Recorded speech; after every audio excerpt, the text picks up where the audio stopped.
Good evening everyone. माझं नाव समीक्षा अमोल गुडेचोर. तर मी पहिला प्रश्न विचारत, गुरु म्हणजे काय आणि तुमच्यासाठी गुरु कोण? कोणी सांगू शकतं? गुरु म्हणजे काय आणि तुमच्यासाठी गुरु कोण? तुम्ही कोणाला गुरु मानता? गुरु आपण सुरुवातीला आई वडिलांनाच मानतो. त्यांनी जन्म दिला आणि आपल्याला म्हणजे ह्या जगात आल्यानंतर काहीच माहित नसताना ज्यांनी आपल्याला थोडंसं चालणं बोलणं ते शिकवलं त्यांनाच आपण फर्स्ट टाइम गुरु मानू शकतो. मॅडमचं असं म्हणणं आलं की आई वडील सगळ्यात पहिले गुरु असतात. हो की आई वडील आपले पहिले गुरु असतात. आई आपल्याला 9 महिने पोटात सांभाळते, मग आपल्याला जन्म देते. खूप त्रास सहन करून आपल्याला जन्म मिळतो, ते खूप मोठं भाग्य आपलं. तर मी सांगते, माझ्या मते गुरु म्हणजे फक्त जे पुस्तकी ज्ञान देतात किंवा आपल्याला आयुष्यात काय करायचं हे सांगतात, हेच गुरु नव्हे. तर किंवा आई वडील शिक्षक हे तर सगळेजण यांना गुरु मानतात. बट माझ्या मते गुरु प्रत्येक गोष्टीत आहे. म्हणजे ती जीव असो निर्जीव असो, प्रत्येक गोष्टीत गुरु आहे. मी निसर्गाला गुरु मानते. निसर्गाला गुरु म्हणजे फुलपाखरू घ्या. फुलपाखरूचं आयुष्य असतं फक्त 1 आठवड्याचं, म्हणजे 7 दिवसाचं. पण ते त्याचं आयुष्य मन भरून जगून घेतं. त्याला पूर्ण जग नाही फिरता येत, पण त्याला जेवढं जगायचंय तो एकदम आनंदाने जगतो. त्याच्यातून एवढं शिकायला भेटतं की आपलं आयुष्य किती डिफिकल्टीचं असू द्या, आपलं आयुष्य तर खूप मोठं आहे. फुलपाखराचं ते एवढंच आयुष्य असतं, त्यात आपलं आयुष्य तर किती मोठं आहे. छोट्या छोट्या प्रॉब्लेम्सवर रडण्यापेक्षा किंवा त्याला नावं ठेवण्यापेक्षा आपण त्याला फेस कसं करता येईल किंवा त्याच्यात आनंद कसा घेता येईल हे शोधलं पाहिजे. सिंह जंगलाचा राजा म्हणतात, पण तो शिकार कसा करतो माहितीये? आधी 4 पावलं मागे येतो आणि मग उडी मारतो, जेणेकरून त्याला त्याचा शिकार पटकन भेटतो. तसंच आपल्या लाईफ मध्ये एखादा गोल ठरवा तुम्ही, पण त्याच्या मागे नुसतं पळू नका. म्हणजे तुम्हाला असं वाटतं आपल्याला ते पाहिजे, आपण करतोय, थोडं रिलॅक्स व्हा, मागं या, नीट विचार करा की त्यासाठी काय काय करता येईल आणि मग पुढं पाऊल टाका. म्हणजे जेणेकरून तुम्हाला तुमचा गोल पटकन नाही म्हणता येणार, पण एक परफेक्टली अचीव होईल.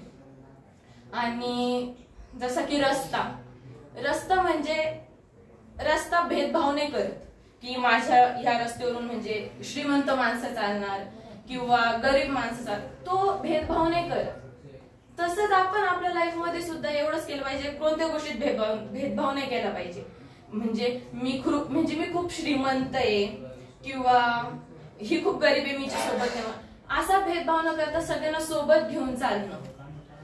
अजून एक्झाम्पल घेतलं तर कमळ चिखलात असतं, पण तरी आपण त्याला बघून किती अट्रॅक्ट होतो. तसंच आपण सुद्धा आपला स्वभाव ठेवला पाहिजे. बाजूनी लोक बोलणारे खूप असतात, पण आपण आपल्याला स्वतःला मोटिवेट केलं पाहिजे. माग ओढणारे खूप असतात, पुढे ओढणारं कोणीच नसतं. आपण आपल्यासाठीच असतो.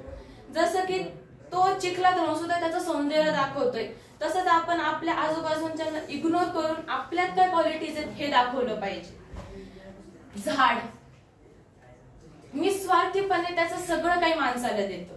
लाकूड देतं, त्याचं येणारे फळं फुलं, त्याच्या खाली बसून गाया माणसं आपण सुद्धा आराम करतो निस्वार्थीपणे. तसंच माणसाने सुद्धा निस्वार्थी राहिलं पाहिजे. म्हणजे कोणत्याही गोष्टीचा घमंड न करता अभिमान असावा, पण घमंड कोणत्याच गोष्टीचा नसावा. प्रत्येक गोष्टीत म्हणजे शेअर करणं किंवा स्वतःला न बघता दुसऱ्यांची सुद्धा काळजी घेणं. म्हणजे असं नाही की आपण फक्त माणसांमध्ये आपला गुरु बघतो, निसर्गाच्या छोट्या छोट्या गोष्टींमध्ये आपल्याला गुरु दिसतो. कारण प्रत्येक आणि एकूण एक कण पृथ्वीचा किंवा पूर्ण ब्रह्मांडचा एकूण एक कण आपल्याला काही ना काही शिकून जातो. सूर्य घेतला, स्वतः दिवसभर जळतो पण आपल्याला ऊन देतो, त्याच्यातून आपल्याला व्हिटॅमिन डी भेटतं. आणि एक पंथी सुद्धा स्वतः जळते पण अख्ख्या घराला उजळते. तसंच आपण सुद्धा स्वतःचा विचार न करता दुसऱ्यांचा विचार सुद्धा केला पाहिजे असं मला वाटतं. आणि म्हणजे लास्टला सांगते की ह्या सगळ्यांना बनवणारा म्हणजे दैवत, आणि तो माझा सगळ्यात मोठा गुरु म्हणजे श्रीकृष्ण, ज्यांनी हा पूर्ण ब्रह्मांड बनवला, याच्या छोट्या छोट्या गोष्टी बनवल्या, ते म्हणजे श्रीकृष्ण, ज्याला मी नव्हे तर सर्वच जण आपले गुरु मानतात. तर मग मी त्यांना माझा नमस्कार करून माझ्या भाषणाला सांगते. ओके, खूप सुंदर. हां, वापरलं ते तर. Good evening. मी सोनाली अंबादास बोलते. आज गुरुपौर्णिमेनिमित्त 2 शब्द सांगते सगळ्यांना. सुरुवातीला माझे गुरु समोर बसलेले आहेत, त्यांना गुरुपौर्णिमेच्या शुभेच्छा देते. आणि गुरुपौर्णिमेचं म्हणजे एक असं सांगायचं म्हटलं थोडक्यात तर गुरुपौर्णिमा म्हणजे फक्त पुस्तकी ज्ञान नव्हे, तर आपल्याला जे आसपास आपले व्यक्ती राहतात, म्हणजे संसार आपण म्हणतो ना, सांसारिक व्यावसायिक हे कुठलंही क्षेत्र असो, तिथं आपल्याला प्रत्येक ठिकाणी काही ना काही शिकायला भेटतं. प्रत्येक जण आपल्याला वेगवेगळं काही मार्गदर्शन करतात, तर तेही आपल्या थोडक्यात अनोळखीपणे एक प्रकारे गुरुच बनून जातात आपले ते. म्हणजे आपलं कंपनीत म्हणा किंवा आपल्या घरात म्हणा किंवा आपण साध्या रस्त्याने जरी चालत असलो, आपण चुकीच्या मार्गाने जरी चाललो तरी एखाद्याने आपल्याला सरळ मार्ग दाखवला, तोही आपला एक नकळत असा गुरुच बनून जातो. म्हणजे असं नाही की गुरु हे आपण म्हणतो की सुरुवातीला म्हणतो की शिक्षक, आई वडील किंवा आपण असं ठरवून कुणालाही आपण गुरु म्हणू शकत नाही.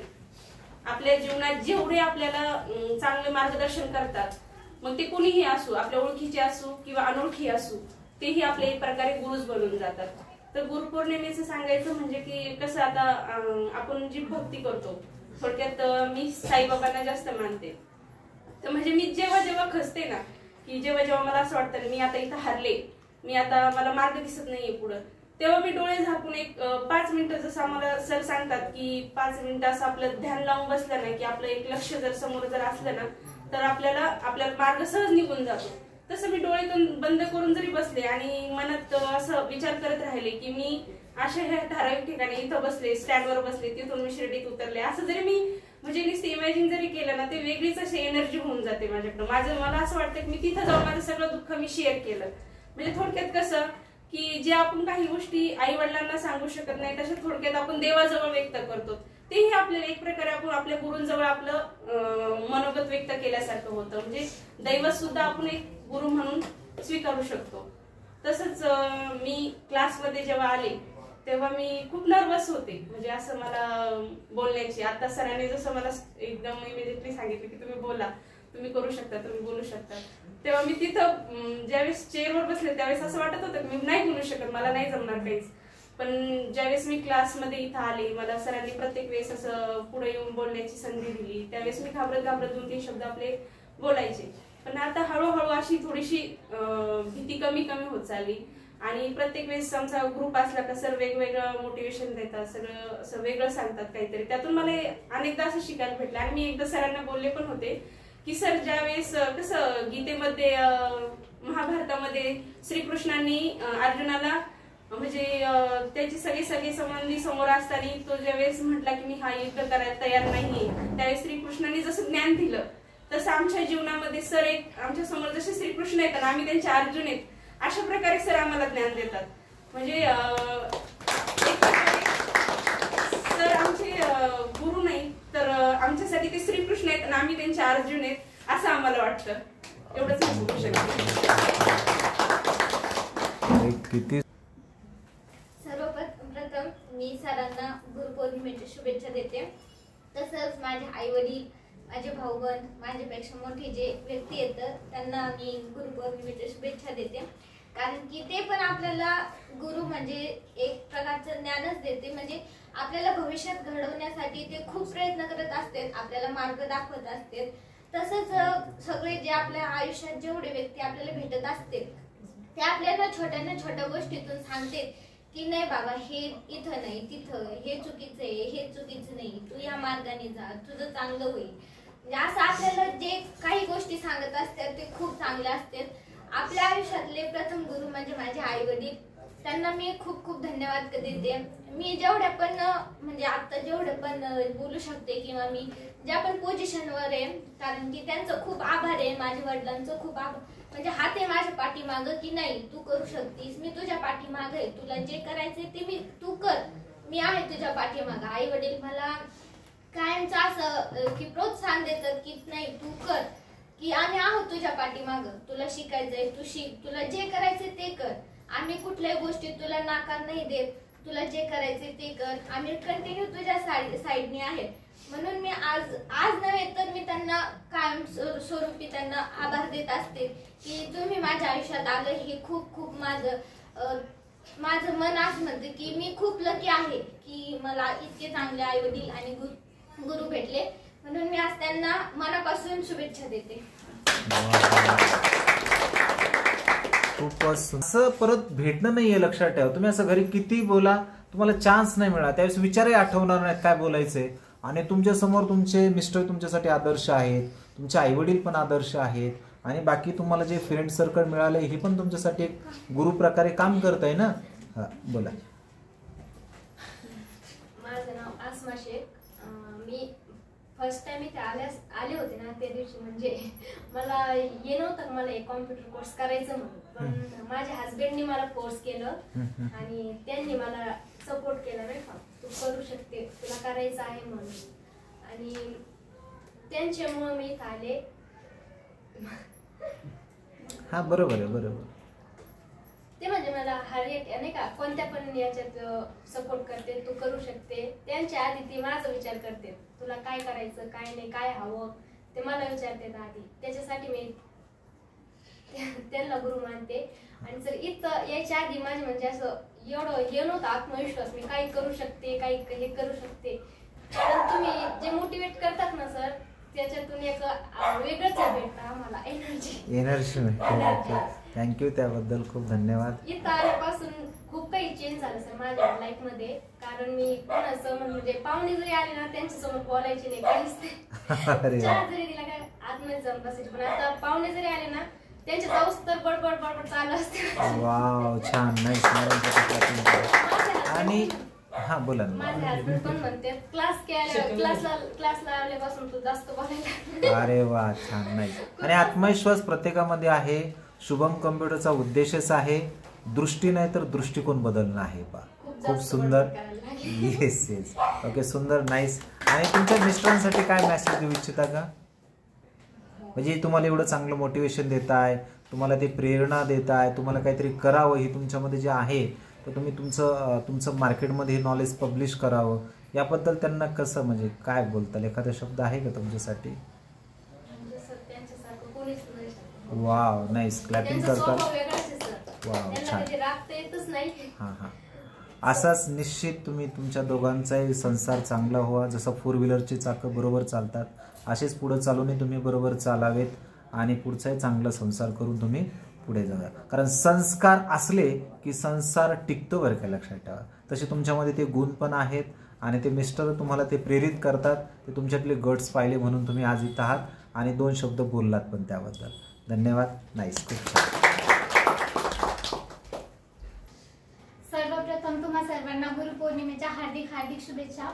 आज सकाळपासून तुम्ही सर्वांना गुरुपौर्णिमेच्या शुभेच्छा देत असता, पण तुम्ही तुमच्यापेक्षा वयाने मोठ्या व्यक्तींना गुरुपौर्णिमेच्या शुभेच्छा देत असतात. पण तुम्ही कधी हा विचार केलाय की आपल्यापेक्षा छोटे व्यक्ती, आपली भाऊ, आपली बहीण किंवा आपले नातेवाईक सुद्धा आपले गुरु असू शकतात. म्हणजे आपण कुठं पण जाऊ देत, आपल्याला प्रत्येक व्यक्ती काही ना काही शिकून जातो, तर तो प्रत्येक व्यक्ती आपला गुरु असतो. तसंच माझ्यासाठी माझे आई वडील हे पहिले गुरु आहेत आणि सगळे शिक्षक, शाळेतील शिक्षक, या क्लासमधील आमचे सर हे माझे गुरु आहेत आणि माझे आदर्श देखील आहेत. माझ्या आई वडिलांनी देखील माझ्यावर संस्कार केले आणि त्यांनी देखील मला शिकवलं की आपण आपल्या आयुष्यामध्ये मागे वळून नाही पाहिलं पाहिजे. म्हणजे मला ते नेहमी सांगतात की आता तू कॉलेजला चालली, हळू जात जा, अभ्यास करत जा. कधी काही बोलू अजून. आयुष्यात समाधानी राहण्यासाठी असा एक मेसेज देईल की नसलेल्या गोष्टींपेक्षा असलेल्या गोष्टींचा आनंद घ्या, कारण चंद्रापेक्षा अर्धचंद्र हा अधिक सुंदर दिसतो.